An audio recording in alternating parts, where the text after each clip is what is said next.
बिस्मिल्लाहिर्रहमानिर्रहीम। हर इंसान की जिंदगी में एक वक्त आता है जब वो टूट जाता है, जब दुआ भी आंसुओं के साथ निकलती है और दिल से एक ही सवाल उठता है, या अल्लाह, मैंने तेरा क्या बिगाड़ा था। आज हक की आवाज़ में हम इसी सवाल का जवाब समझेंगे। मुसीबत अल्लाह क्यों देता है? मुसीबत इम्तिहान होती है, अल्लाह ताला कुरान में फरमाता है। क्या लोग ये समझते हैं कि सिर्फ ये कह देने से कि हम ईमान लाए, उन्हें छोड़ दिया जाएगा और उनका इम्तिहान नहीं लिया जाएगा? अल्लाह अपने बैंडन को आजमाता है। जैसे सोने को आग में डालकर परखा जाता है, वैसे ही मोमिन को मुसीबत ये नहीं बताती कि अल्लाह नाराज है, बल्कि ये बताती है कि अल्लाह तुम्हें देख रहा है कि तुम सब्र करते हो या नहीं। मुसीबत गुनाहों का कफ़ारा होती है। रसूल अल्लाह ने फरमाया, मोमिन को जो भी तकलीफ पहुंचती है, चाहे कांटा ही क्यों ना चुभे, अल्लाह उसके गुनाह माफ फरमा देता है। सोचो, हम रोज जाने अनजाने गुनाह करते हैं, लेकिन अल्लाह हम पर आज़ाब नहीं भेजता, बल्कि छोटी छोटी मुसीबत देकर हमें पाक कर देता है। ये सज़ा नहीं होती, ये रहमत होती है।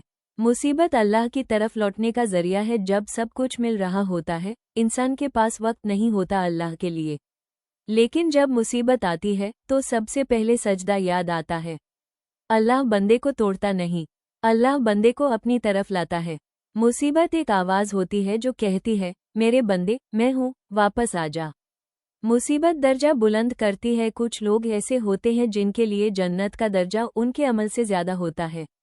अल्लाह उन्हें मुसीबत देता है ताकि सब्र के ज़रिए उनका दर्जा बुलंद कर दे। इसलिए रसूल अल्लाह ने फरमाया, सबसे ज़्यादा इम्तिहान अंबिया पर आया, फिर उनके बाद जो उनके करीब थे। मुसीबत कमज़ोरी की निशानी नहीं, कभी कभी ये मकबूलियत की निशानी होती है। मुसीबत में तीन रास्ते। मुसीबत जब आती है, इंसान के पास तीन रास्ते होते हैं, शिकवा और ना शुक्री, गुनाह और दूरी, सब्र, दुआ और यकीन। जो सब्र करता है, अल्लाह उसके साथ होता है। बेशक अल्लाह सब्र करने वालों के साथ है।